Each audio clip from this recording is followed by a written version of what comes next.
It was really through watching my father, a Black man from Cuba, carve a space for himself in a country that was so anti his existence that really gave me the courage to carve a space for myself. My dad saw the difficulties that he perceived in my life, not only experiencing the world as a mixed Black child, but further on as a mixed Black queer child and a mixed Black trans woman. It caused my father to not teach me Spanish out of what I would understand as a trauma response. I think that my dad saw not teaching me Spanish as something that ultimately would make my life easier because of the ways that he was perceived as a Spanish-speaking Black man. And unfortunately, that hasn't been the case. Sage, thank you so much for sharing that. I relate to your story in the sense that my family also assimilated. My family immigrated from Mexico, and I was raised in an English-speaking household in a very Americanized family.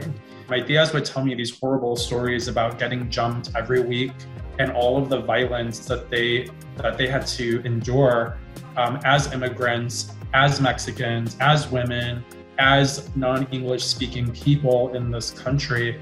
And so it made sense to me that my father, my mother, and their siblings raised me and my cousins to be as American as possible, because any parent wants to protect their children.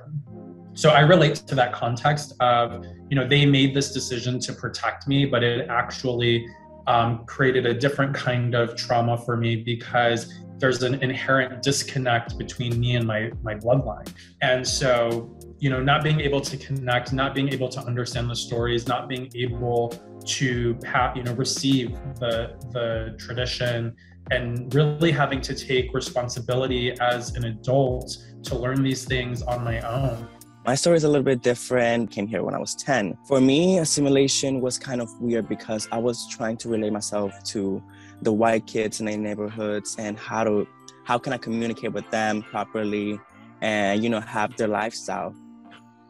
And it wasn't like after a while till I realized, like, wait a minute, who am I? What am I trying to be? And that's where I was losing myself a little bit. I was losing a little bit of my culture and my integrity. And it really wasn't until college till I realized I do not fit these boxes.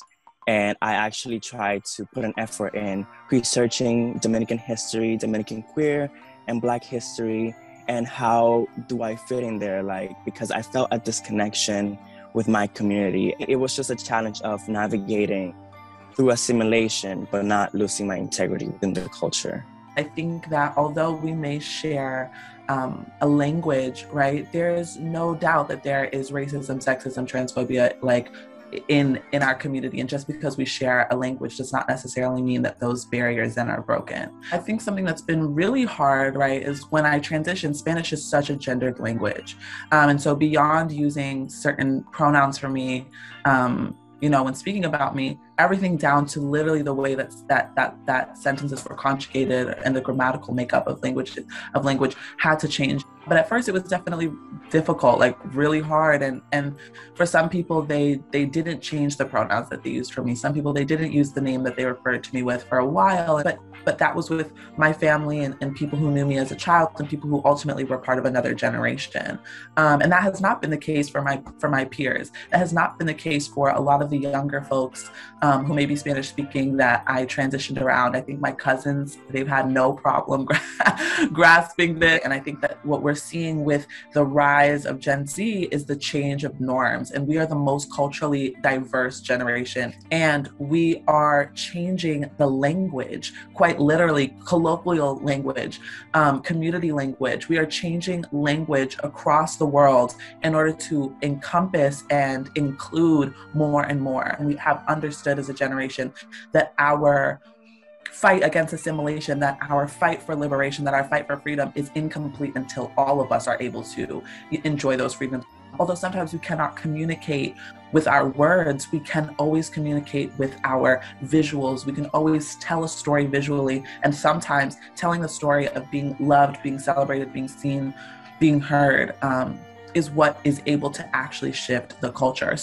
One thing that really stood out to me was your comment about not being able to hold it against your loved ones for not seeing you. And that's something that I've been grappling with myself, because in my experience, I'm sitting at a dinner table and everyone is speaking Spanish, and everyone knows that I don't know how to speak Spanish as fluently. And so there's this back and forth in my head of who has the responsibility here, and how are we meeting in the middle? In terms of like moving away from American assimilation or Eurocentric standards and really digging back into my own heritage, my own culture. Some of the things that I've been doing is revisiting family photos from when I was a child. And I came across this amazing photo of my grandparents singing with a mariachi band in their backyard. And that unlocked a lot of other memories that I just didn't realize I even had. How are you influencing the people around you to honor their heritage and culture? What I have in my head is the ballroom scene, because that has been heavily influencing my identity, because that's where Latino and Black, trans, non-binary, all over the spectrum folks are at.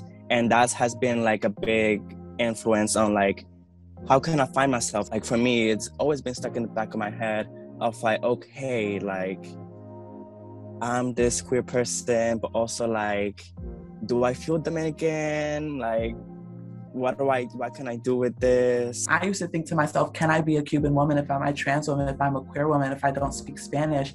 And the truth is yes, because that is where I come from. That is what my history is. That is who my family is. And I am the embodiment of a Cuban woman that exists at the intersections of my identity. Thank you both for sharing these incredible stories. And I absolutely agree about the intersections of our identities. We're not one-dimensional people, and it's important to embrace all of your identity. I feel like showing that and sharing that with people will also, you know, maybe help them realign with themselves and maybe find something that's relatable, because that's how we navigate in the world. You find something relatable and you just want to learn a little bit more about it. And you're interested about yourself.